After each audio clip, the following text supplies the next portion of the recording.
Babe, nimesikia simu yako imelia sana. Mbona hutaki kuchukua hiyo simu? Huyu mtu ananisumbua sana. That's why sitaki kuchukua simu yake. Please, don't joke with me. Ni nani huyu anakupigia simu saa hii? Babe, ni kijana fulani alikuwa ananitaka kimapenzi. Mimi nikakataa. Sasa ananisumbua. Alikuwa anakutaka kimapenzi? Ajue kwamba wewe ni mke wa mtu? Anajua na nilimwambia lakini bado ananilazimisha. Huyu ni kama hapendi maisha yake. Hebu mpigie simu akuje saa hii hapa. Ni deal na yeye. Babe, kwa sure nataka huyo jamaa kuja hapa. Wewe muite hapa, anataka kumfunza adabu asikuwa anafuata wake za watu. Mwambie akuje saa hii.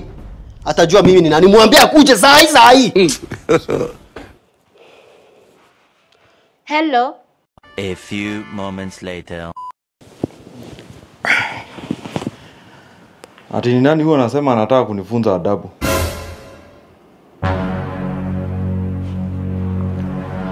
Ama ni huyu? Kasongo yeye. Mombali nanga. Hapana boss, mimi hata ni houseboy. Kwisha wewe. Kwisha mimi. Basi harakisha. Uende uninunulie condom. Okay, saa hii. Toka. Acha nikuende saa hii. Iligulwa. Waligula